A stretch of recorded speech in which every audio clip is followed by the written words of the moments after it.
দর্শক, আপনারা তো অলরেডি জেনেই গেছেন যে আমেরিকা আর ইরানের মধ্যে শেষ পর্যন্ত একটা শান্তি চুক্তি বা যুদ্ধবিরতি হয়েই গেল।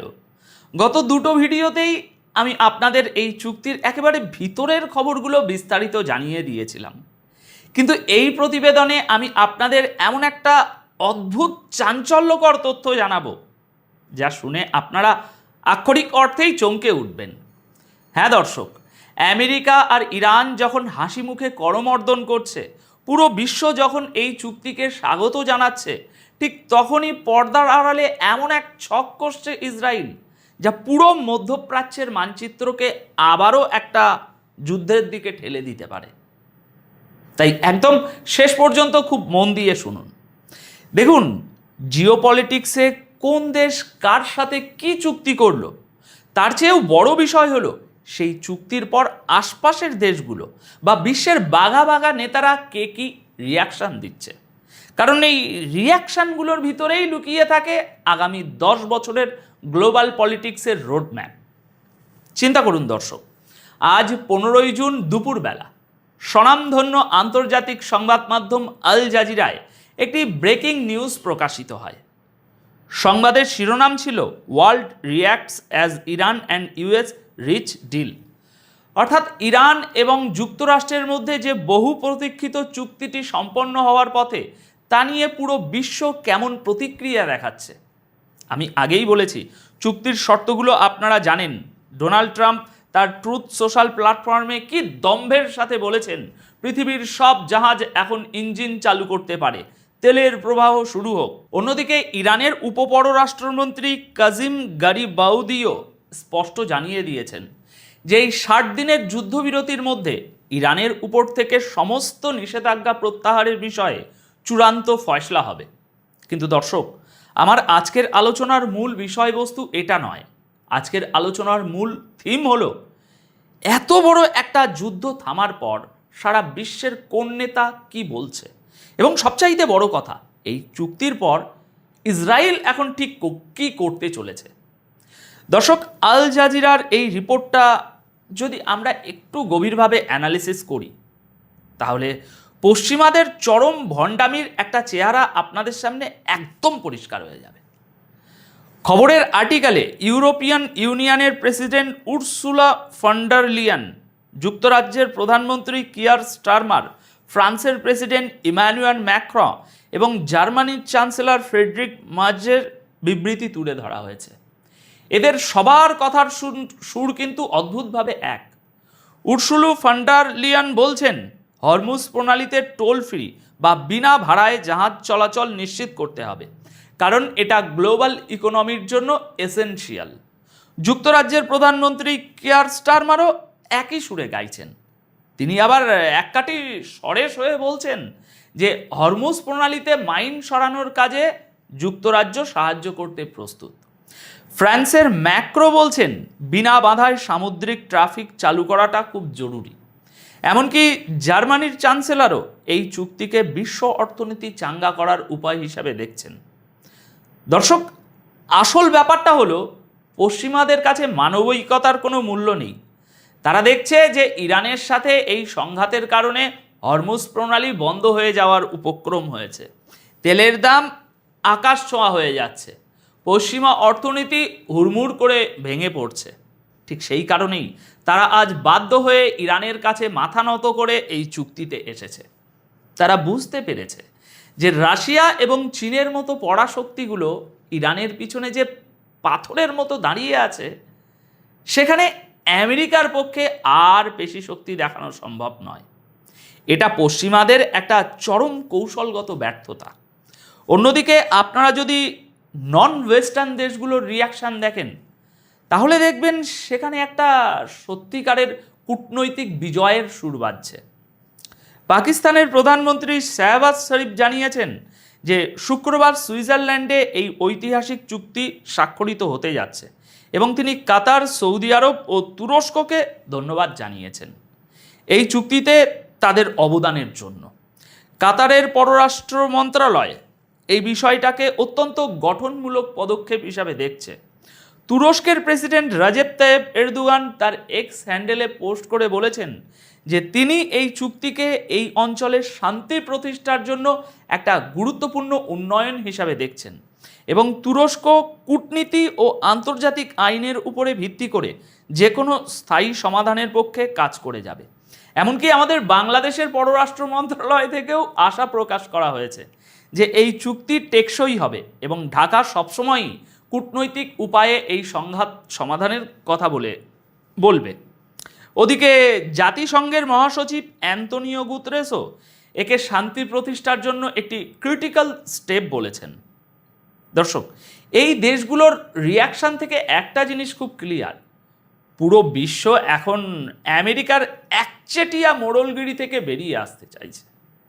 তারা চাইছে মধ্যপ্রাচ্যে একটা ব্যালেন্স অফ পাওয়ার তৈরি হোক, যেখানে ইরান একটি শক্তিশালী এবং স্বাধীন দেশ হিসাবে কাজ করবে এবং ব্রিক্স বা সাউথের অন্যান্য দেশগুলো তাদের যোগ্য সম্মান পাবে।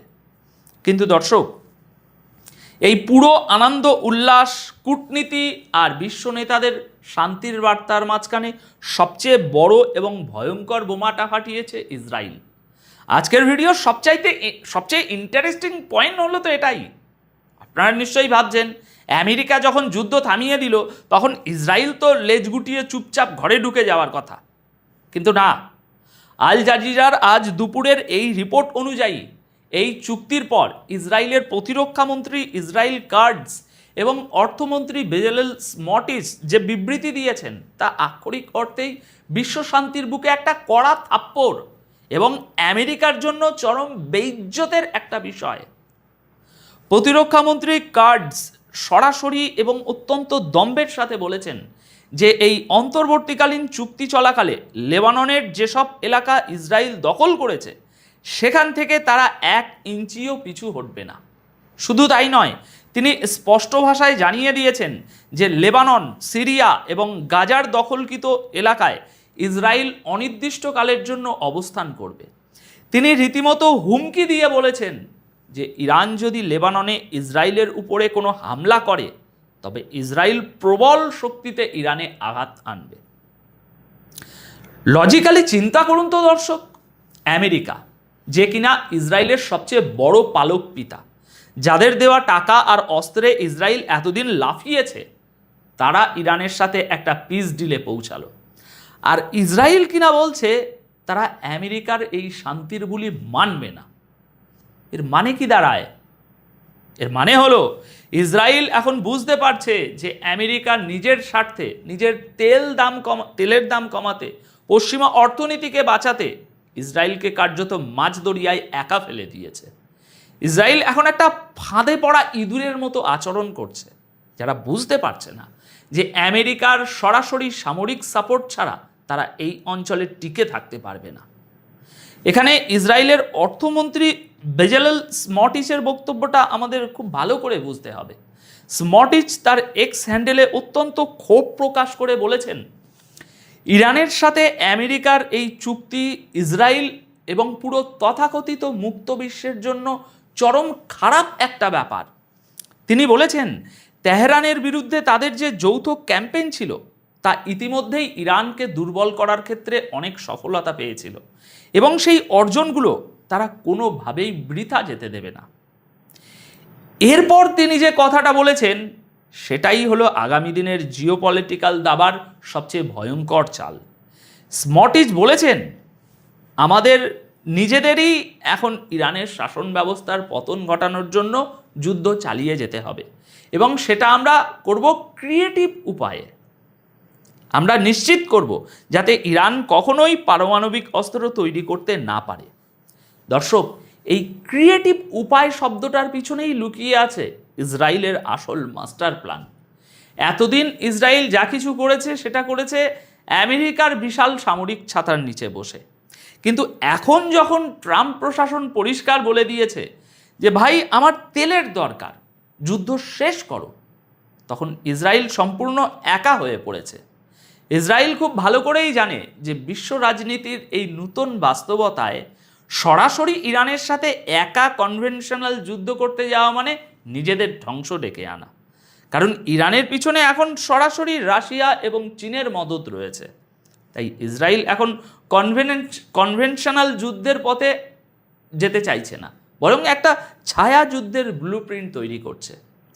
দর্শক, ইসরায়েল যখন ক্রিয়েটিভ উপায়ে ইরানকে ধ্বংস করার কথা বলছে, তখন তারা আসলে কি বোঝাতে চাইছে?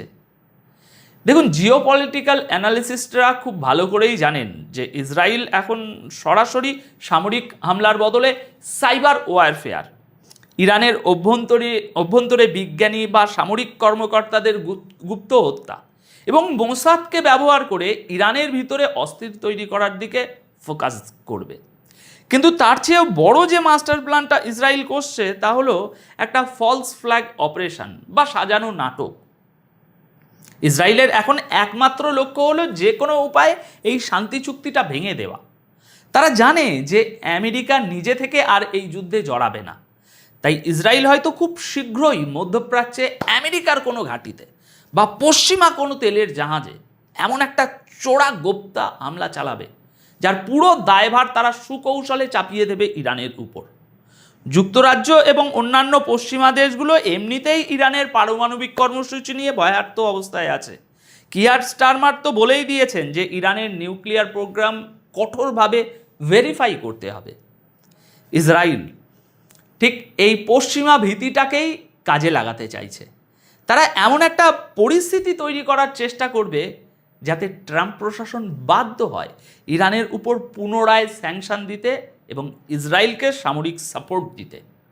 এটাই হলো ইসরায়েলের সেই ক্রিয়েটিভ বা ছায়া যুদ্ধ, যার মাধ্যমে তারা আমেরিকাকে ব্ল্যাকমেল করে আবারও মধ্যপ্রাচ্যে টেনে আনতে চায়। কারণ ইসরায়েল জানে মধ্যপ্রাচ্যের শান্তি প্রতিষ্ঠা হলে তাদের ওই অখণ্ড ইসরায়েল গড়ার স্বপ্ন চিরতরে ধূলিসাৎ হয়ে যাবে। তো দর্শক, এই ছিল আজ 15 জুন দুপুরে আল জাজিরায় প্রকাশিত খবরের পিছনের আসল হিসাব নিকাশ। সারা বিশ্ব যেখানে শান্তি চুক্তির আনন্দে ভাসছে, পশ্চিমা নেতারা যেখানে নিজেদের তেলের জাহাজ নিয়ে ব্যস্ত, সেখানে ইসরায়েল বসে বসে বুনছে জাল, একটা নতুন ধ্বংসের জাল। ইরানের চাপে আমেরিকা হয়তো পিছু হটেছে, কিন্তু ইসরায়েলের এই বেপরোয়া জেদ আগামী দিনগুলোকে মধ্যপ্রাচ্যকে কোন দিকে নিয়ে যাবে সেটাই এখন দেখার বিষয়। এখন আপনাদের কাছে আমার একটা প্রশ্ন, চিন্তা করে কমেন্ট বক্সে জানাবেন, আপনাদের কি মনে হয় ইসরায়েল কি সত্যি তাদের এই তথাকথিত ক্রিয়েটিভ বা ছায়া যুদ্ধে সফল হবে, নাকি এই অতিরিক্ত আত্মবিশ্বাস আর অহংকারী শেষ পর্যন্ত ইসরায়েলের পতনের মূল কারণ হয়ে দাঁড়াবে? যাই হোক, আপনাদের মতামত অবশ্যই কমেন্ট করে জানাবেন। আজ তাহলে এ পর্যন্তই, দেখা হবে আগামীকাল আরও কিছু নতুন বিশ্লেষণের সাথে। সবাই